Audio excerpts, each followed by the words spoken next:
o papel das ONGs hoje no país, de que maneira as ONGs influenciam a política? De várias maneiras, né? Seja através de manifestações políticas públicas, né? Atos com pessoas nas ruas, mas também e principalmente através do lobby político, através desses pseudo-estudos que embasam matérias jornalísticas, que por sua vez embasam processos e inquéritos judiciais. Você tem o braço jurídico dessas ONGs, juntamente com parcela do Ministério Público Federal, que se utiliza do seu cargo para promoção das suas ideias políticas e que pega esses estudos também para entrar e ingressar com processos atrapalhando o desenvolvimento do nosso país, principalmente esse último ponto na parte ambiental. Isso acontece muito. Uma ONG, que depois você vai puxar a capivara, como a gente chama no Paraná, recebe dinheiro de fundações internacionais, faz um estudo contra determinada obra num determinado estado, obra que iria favorecer, iria instalar saneamento básico em determinada região. Você vai ver a ONG, recebe dinheiro de fora, daí um promotor, um procurador do Ministério Público Federal vai lá e ingressa com uma ação se baseando nesse pseudo-estudo feito por essa ONG. Então, veja, as ONGs atuam de diversas maneiras. É por isso que é imprescindível que a gente seque a teta, corte a fonte financeira desses braços políticos de países estrangeiros aqui dentro do nosso país. Países estrangeiros que eu já disse aqui e repito, que por questões geopolíticas não querem o desenvolvimento do nosso país e que se utilizam das ONGs, além de atrapalhar o desenvolvimento do nosso país, utilizam-se das ONGs para estuprar a nossa soberania nacional e para promoção de pautas ideológicas, a pauta woke, a pauta ambientalista, a pauta de aborto, a pauta de ideologia de gênero, a pauta de censura, a pauta de violação à liberdade de expressão. Tudo isso está sendo incentivado no nosso país ao longo dos últimos 6 anos, pelo menos, por organismos internacionais que se utilizam de organizações não governamentais do nosso país. É isso aí. E olha, a gente tem um superchat aqui da nossa audiência fazendo uma pergunta para o deputado Felipe Barros. É a Lisiane de Oliveira. Ela disse o seguinte: boa noite, deputado. Gostaria de entender como se chegou ao cálculo do limite dos 100 salários mínimos. Num país esquisito assim, eu preciso dizer que esta é uma dúvida legítima. Beijos. Agradecer a Lisiane pelo superchat também. Muito obrigado. Sim. Lisiane, obrigado pela pergunta. Foi algo que nós pegamos inspirado em outras leis de outros países que ou estão discutindo ou que já aprovaram leis semelhantes. Mas isso é algo completamente subjetivo. Se entendermos que nós temos que diminuir, a gente diminui, sem problema algum. Né? Então, assim, nós pegamos como base mais ou menos o valor que outras leis de outros países estão discutindo ou votando, como foi o caso da Geórgia, né? Mas é algo que, como disse, é subjetivo. Se quisermos diminuir, a gente diminui. Se quiser aumentar, a gente aumenta. Estou à disposição para receber sugestões sobre isso. A gente só não pode esquecer, viu, Max? Pode falar. Também nós temos as ONGs que são braços políticos, que são essas que nós estamos falando. Agora, nós temos também as organizações não governamentais que prestam serviços filantrópicos, que são ligados a igrejas, né? Então, também tem esse outro lado. É por isso que nós chegamos a esse valor também para não atrapalhar o bom trabalho que essas entidades filantrópicas fazem. Nossa, mas você está aberto, assim, deputado, à discussão com a comunidade, com as pessoas, recebendo esses palpites, essas opiniões, esses acréscimos? Não adianta tentarem te impedir de assistir os meus vídeos. Nós sempre vamos dar um jeitinho para que você fique por dentro de tudo que está rolando. E agora você pode ter esse acesso a todos os meus conteúdos com o aplicativo da nossa família. Com o app do Te Atualizei, você vai ter acesso no seu celular a todos os conteúdos que eu faço para te atualizar com o rumo óbvio das coisas. Vai ser só um clique para você assistir a tudo isso aqui. Os meus vídeos exclusivos que eu faço no sofá, as edições especiais do News, o meu jornal semanal, documentários sobre temas de política, podcasts, entrevistas e muito mais. Por enquanto, o app está disponível apenas para quem tem Android, mas daqui a pouco vai sair a versão para iPhone. Libere seu acesso a todos os meus conteúdos que estão disponíveis somente na minha plataforma. Muito democrático da sua parte isso aí, né? Nós somos democráticos, né, Bárbara? Olha, há forças muito poderosas e supremas que dizem que não somos. Igual o pessoal lá da ONG disse que a liberdade de expressão cantou no Brasil. Mas eu quero aproveitar e eu quero fazer aqui uma rasgação pública.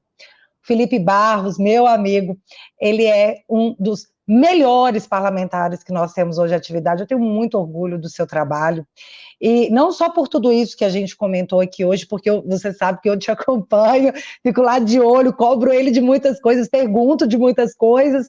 E nós tivemos uma atuação sua essa semana que não foi muito repercutida, mas que eu faço questão que isso seja colocado, até para que você possa explicar para as pessoas do que se trata. Max, você está com a matéria aí? O Max vai puxar para você, porque não vai parecer muita rasgação de seda da minha parte. Não, a gente queria aproveitar, né? Aproveitar que o Felipe Barros está aqui. Eu que sou seu fã, Bárbara. Que você ingressou, deputado, lá na terça-feira, né? O requerimento nessa terça-feira agora, requerimento de informação ao ex-ministro-chefe da SECOM, Paulo Pimenta, né?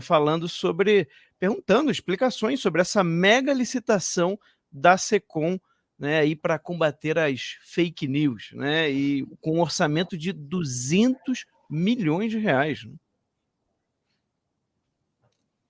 Né? Nós fizemos esse requerimento de informação, porque como a própria imprensa divulgou amplamente, você tem até conversas de corredores aqui da Câmara que já sabiam quais agências que ganhariam essa licitação.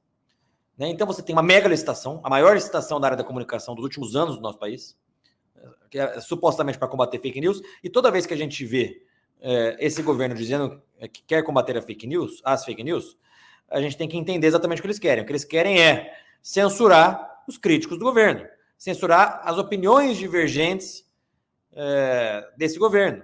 É basicamente isso que está acontecendo desde o início desse governo, se acentuou agora com a tragédia do Rio Grande do Sul, em que a perseguição por parte do governo... O governo está mais preocupado em perseguir os críticos do que em salvar as vidas dos rio-grandenses. Então, esse governo só pensa nisso, porque a única sustentação que tem é a Globo pagando... Aqui, desse outro lado aqui, cadê, gente? Aqui dos milhões que voltou a pagar para a Globo e por meio do controle da opinião pública.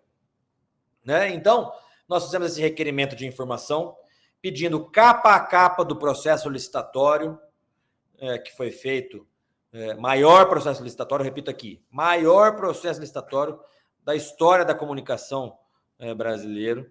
Nós pedimos, além da capa a capa, todos os servidores públicos responsáveis por essa licitação, e o nosso objetivo é investigar os fatos gravíssimos denunciados pela imprensa de que já era uma licitação de cartas marcadas. Eu tenho tudo para acreditar que sim, pelas conversas que a gente ouve por aqui, inclusive. Mas precisamos dessa documentação para aprofundar essa nossa investigação.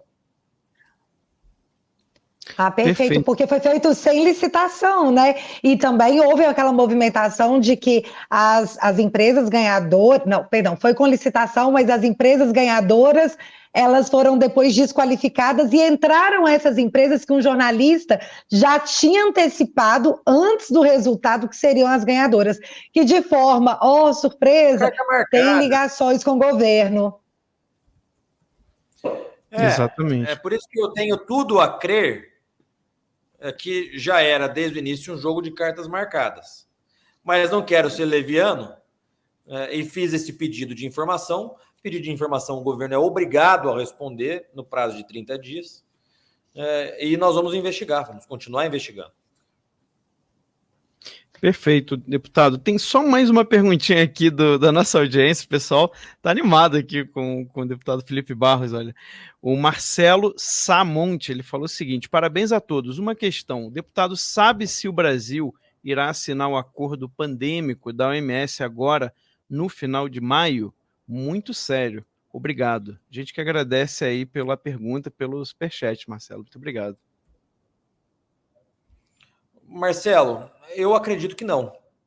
Não vejo esse assunto no radar das discussões ali, das reuniões que nós fazemos de líderes toda semana, e essas reuniões de líderes têm todos os líderes do governo, da oposição, do PL, do Novo, do PT, né? Então, uma vez por semana a gente tem a reunião de líderes, e eu nunca vi esse assunto sendo levado por alguém do governo. Agora a gente tem que estar sempre atento, porque eles podem chegar com os famosos jabutis, ou então com essa pauta em cima da hora, né? Mas eu acredito que não. Eu tenho a impressão que o governo quer, e o governo tem outras prioridades. O governo quer aumentar a sua arrecadação através do aumento de imposto, o governo quer favorecer os amigos do rei, dentre eles a Globo, o governo quer aprovar o projeto de lei das fake news. Acho que a pauta do governo está mais focada nisso, né? Mas, de qualquer forma, estaremos atentos.